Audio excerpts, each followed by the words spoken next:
Caroline, some say she's going to try to goat the former president, though, and try to make this personal, try to, get him to attack her. So then in turn, she can say he's a misogynist or whatnot. And that may be the vulnerability. That's according to some of the critics out there. What's your read? Well, it's very clear that Kamala Harris is headed into this debate in a defensive position. You just saw that new poll from New York Times and Siena showing President Trump beating her. There's a number of polls showing that.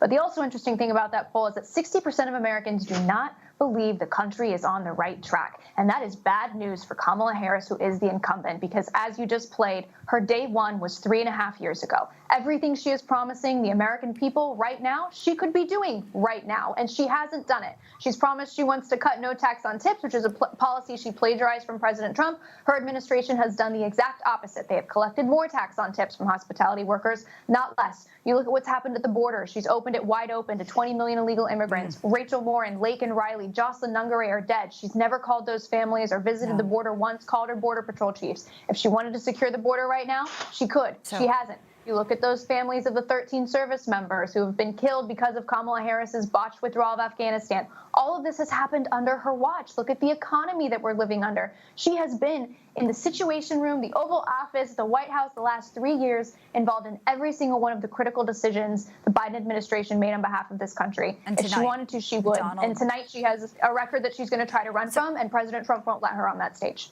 Clearly he won't. And now there's a new piece of information, this ACLU document that dropped.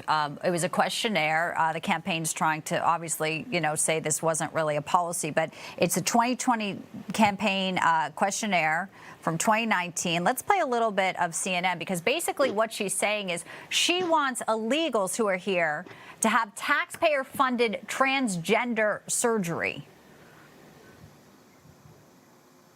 I would advise him not to do that, and I would just advise him to answer all questions going back to one core issue. If you want change, I am the change. If you want change on the economy, I am the change. If you want change on the border, I am the change. And she's out here changing. The only change she is changing all of her positions in a craven effort to try to make you think she's not some kind of radical liberal. All right, now let's play the reaction to the transgender document. She said she supported taxpayer-funded gender transition surgeries for detained migrants. She also said she supported taxpayer-funded gender transition surgeries for detained migrants. She actually said she supported that. She both wrote and answered in the affirmative when she was asked this. And she said she also supported it for federal prisoners. Jack, how's that going to play in Georgia and Pennsylvania and these other states here? In Georgia and in our nation right now, the household average income is $75,000. People have seen inflation up to 20% higher goods and services, from baby food to gasoline to home mortgages. And they're not walking around worrying about transgender surgery for illegal aliens. It just shows how out of it she is. And, she's going to try to run from this. She's going to have to defend it, though, because there's just too many sound bites of it.